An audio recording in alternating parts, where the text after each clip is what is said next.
Hello दोस्तों, तो आज हम ब्लेंडर देखेंगे। हमने इससे पहले की वीडियो में देखा था कि सी शार्प कैसे काम करता है, लेकिन आज हम ये देखेंगे कि ब्लेंडर कैसे काम करता है। ब्लेंडर का मैं बस आपको एक ओवरव्यू दूंगा, मैं इसकी पूरी डिटेल में नहीं जाऊंगा। अगर आपको डिटेल में ये पढ़ना है तो आप दूसरे जो यूट्यूब चैनल्स हैं वो देख सकते हैं, जैसे कि ब्लेंडर किंग हो गया, या दूसरे जो एनिमेशन के कोर्सेस हैं जो यूट्यूब पे होते हैं वो आप देख सकते हैं। दूसरी चीज़ ये है कि ब्लेंडर सीखना ज़रूरी क्यों है, तो वो इसलिए ज़रूरी होता है क्योंकि आप थोड़ा-सा मॉडलिंग वगैरह का अगर आपको नॉलेज होगा इसमें, तो आप एक एनवायरनमेंट बना सकते हो, आप कैरेक्टर डेवलप कर सकते हो उस चीज़ के, आप अलग-अलग एनिमेशंस कर सकते हो। तो वो एक इम्पोर्टेंट एस्पेक्ट होता है, लेकिन जो ब्लेंडर हम सीखेंगे वो बहुत मतलब एक ओवरव्यू होगा उसके ऊपर कि मतलब एक जो मॉडल होगा उसको यहाँ पे कैसे लेके आना है, फिर उसको थोड़ा बहुत एडिट कैसे करना है, वो सब चीज़ें हम देखेंगे। लाइटिंग वगैरह का इस्तेमाल कैसे होगा, कैमरा वगैरह का कैसे इस्तेमाल होगा, वो सारी चीज़ें हम देखेंगे। तो ब्लेंडर आप बेसिकली यहाँ गूगल पे जा सकते हो, सर्च कर सकते हो ब्लेंडर, और आप यहाँ पे आके इसको डाउनलोड कर सकते हो।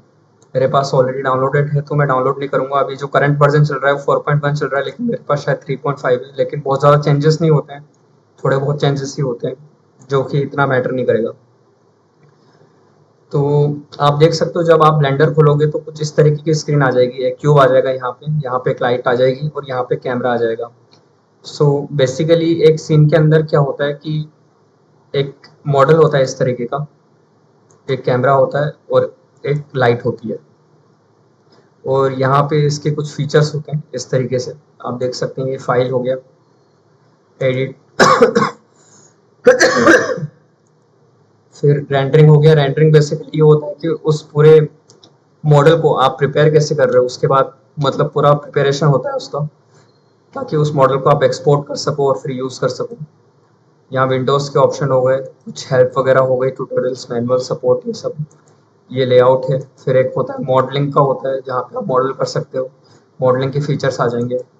फिर एक स्कल्पटिंग होता है जहाँ पे आप स्कल्प्ट कर सकते हो, जैसे कि, लेकिन ये बहुत एडवांस फीचर है तो इन सब में हम इतना नहीं जाएंगे, तो हम लेआउट पर ही रहेंगे।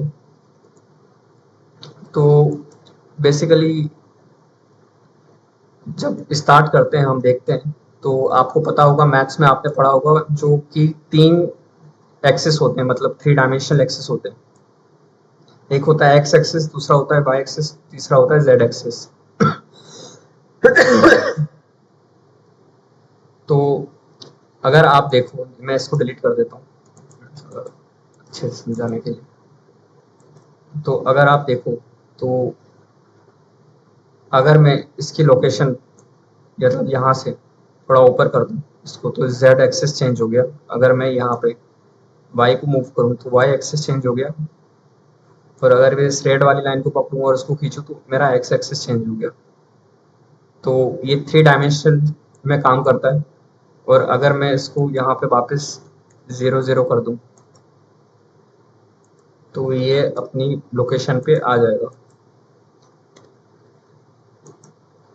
तो ये 3 डायमेंशन होता है। और अगर आपको माउस पकड़ना है, मतलब अगर आप इस तरीके से मूव करना चाहते हो, तो आप जो माउस का जो बीच वाला बटन है उससे कर सकते हो,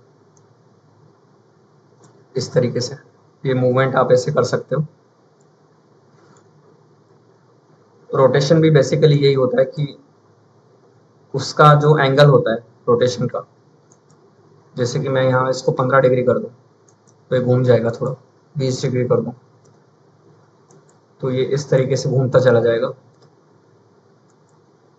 ये कुछ इस तरीके से हो गया। तो रोटेशन वगैरह जो है इसका, आप देख सकते हो इस तरीके से काम करता है। अब एक और फीचर होता है इसमें स्केलिंग का। तो बेसिकली स्केलिंग में क्या होता है कि उस चीज़ का आप साइज चेंज कर सकते हो। जैसे कि अगर मैं एस दबाऊं और अगर मैं एक्स दबाऊं और फिर अगर मैं अपने माउस को खींचूं, मतलब एस और एक्स से, तो ये छोटा बड़ा कर सकता हूं मैं,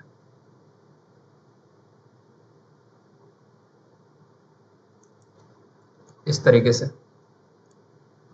ऐसे ही अगर मैं एक्स दबाऊं और वाई दबाऊं तो ये इस तरीके से बड़ा हो सकता है।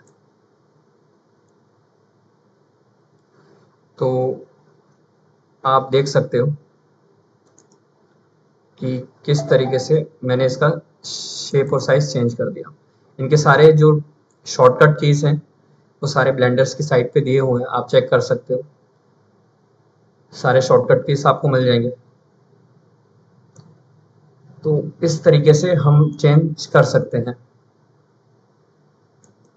दूसरी जो चीज़ होती है इसके अंदर कि आपको अगर कोई मॉडल को एक्सपोर्ट करना है, जो कि हम जिस पर्पस के लिए ब्लेंडर का इस्तेमाल कर रहे हैं, कि मान लो मेरे को एक मॉडल जो है उसको लेना है और उसको मुझे कुछ चेंजेस उसके अंदर करने हैं, तो वो कैसे कर सकते हैं वो हम देखते हैं।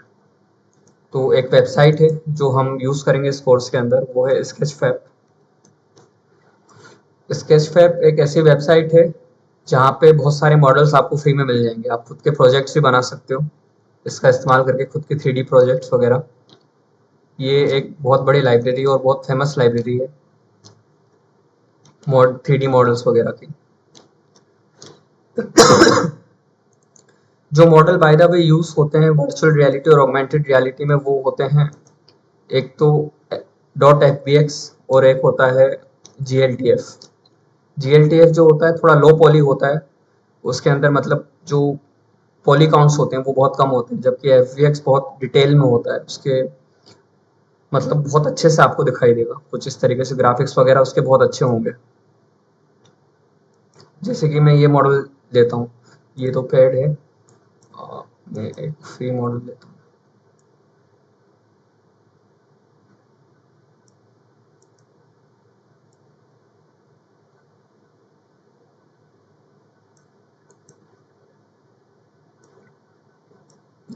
जैसे कि ये एक मॉडल है, ठीक है। तो इसको अगर मैं डाउनलोड कर लूँ,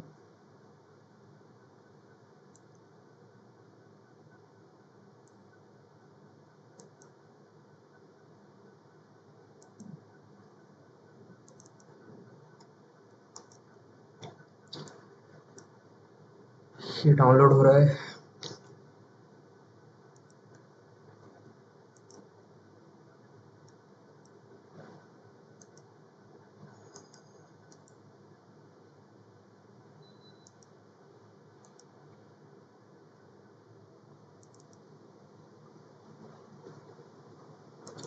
यहाँ आऊँगा और फिर हम दोबारा से इसको इंपोर्ट करेंगे, सॉरी एक्सपोर्ट कर दिया था मैंने गलती से। और फिर अगर मैं यहाँ आता हूँ, क्या करने वाले थे,